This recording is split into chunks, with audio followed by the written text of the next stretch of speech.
વાલોડ તાલુકામાં ₹7.82 કરોડના વિકાસ કામોનું લોકાર્પણ ખાતમુહૂર્ત। વાલોડ તાલુકાના વિવિધ ગામોમાં અંદાજિત ₹7.82 કરોડના ખર્ચે હાથ ધરાયેલા વિકાસ કામોનું લોકાર્પણ તથા ખાતમુહૂર્ત કાર્યક્રમ ધારાસભ્ય શ્રી મોહનભાઈ ઢોડિયાના હસ્તે યોજાયો હતો।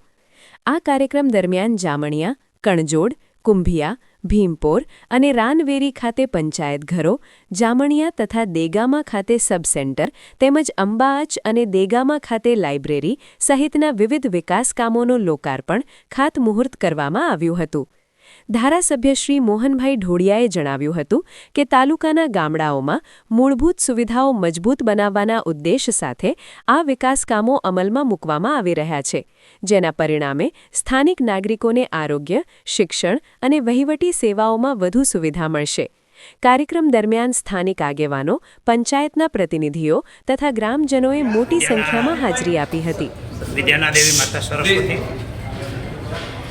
દેવી માતા સરસ્વતી, હું professor Kishorbhai Poriya, Hemchandracharya north Gujarat university ખાતે કુલપતિશ્રી તરીકે કામ કરું છું। આજરોજ આપણે વ્યારા કોલેજ ખાતે one day national conference on IKS રિમ્યુનલ rituals and culture of south Gujarat એ વિષય પર એક દિવસનો કોન્ફરન્સ હતી। આ કોન્ફરન્સનું આયોજન કોલેજનું મંડળ, કોલેજના આચાર્યશ્રી એમના દ્વારા કરવામાં આવેલું હતું। આપણે સૌ જાણીએ છીએ કે આપણી જે સાંસ્કૃતિક વિરાસત છે એ સાંસ્કૃતિક વિરાસતમાં આપણે સૌ પણ એક આદિવાસીના જીવનની માફક જીવન જીવતા આપણે વિકાસ પામ્યા છીએ। આદિવાસી જાતિ એક એવી જાતિ છે કે જેમણે આપણી પરંપરાનું જતન આજ દિન સુધી જાળવી રાખ્યું છે અને કરી રાખેલું છે।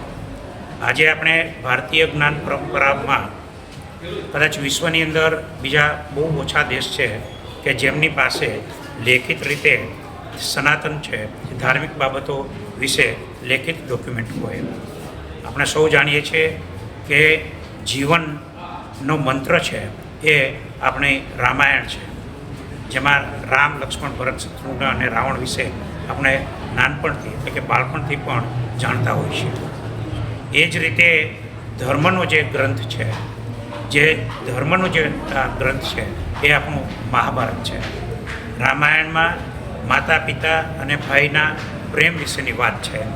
મહાભારતમાં ધર્મ માટે બે ભાઈઓએ લડાઈ કરવી પડે એમની વાત છે।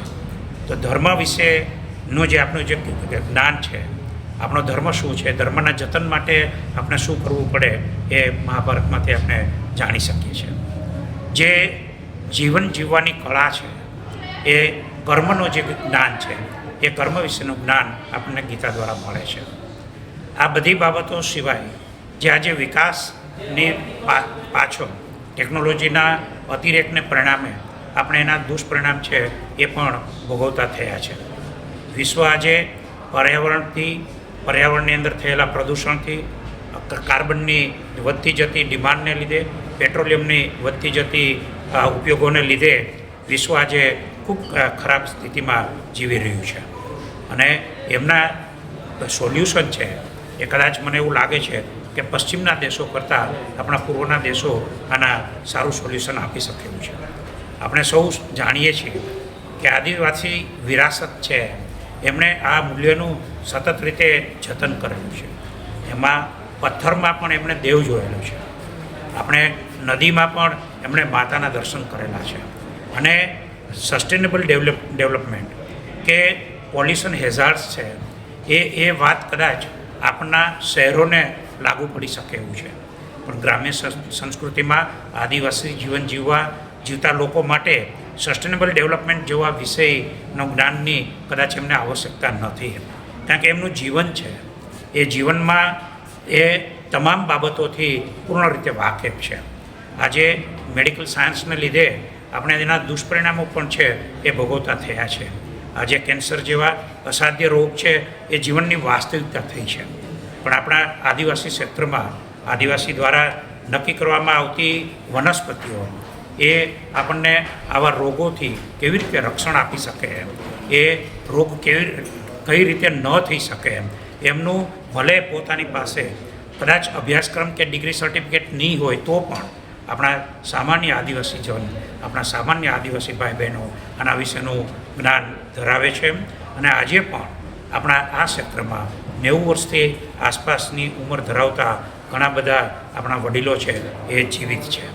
મને એવું લાગે છે કે જ્ઞાનના ધોધમાં જ્ઞાન સર્વવ્યાપી બન્યું છે. એ સર્વવ્યાપી જ્ઞાન મેળવવાની આંધળી દોટમાં આપણું જે વાસ્તવિક જ્ઞાન છે, આપણું જે પરંપરાનું જ્ઞાન છે એ આપણે ન ગુમાવીએ અને આપણી આ સાંસ્કૃતિક વિરાસત છે એમને જાળવી રાખવા માટેનો એક આ શુદ્ધ પ્રયત્ન છે.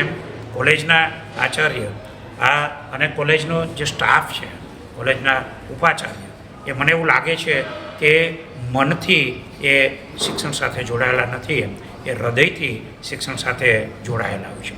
અને હૃદયનો ભાવ છે એ હંમેશા સમાજને શ્રેષ્ઠ આપતું હોય છે. અને મને ખૂબ અપેક્ષા છે કે આ વિસ્તારમાં આ પ્રસિદ્ધ કોલેજ અને એમનું જે મંડળ છે એ અને આચાર્યશ્રી છે એમનું જે વિઝન છે એ આપણા સૌ આદિવાસી મિત્રોને ખૂબ મદદરૂપ થશે. આ કોન્ફરન્સની શુભેચ્છા માટે મારી ખૂબ ખૂબ શુભકામનાઓ અર્પિત કરું છું. આભાર.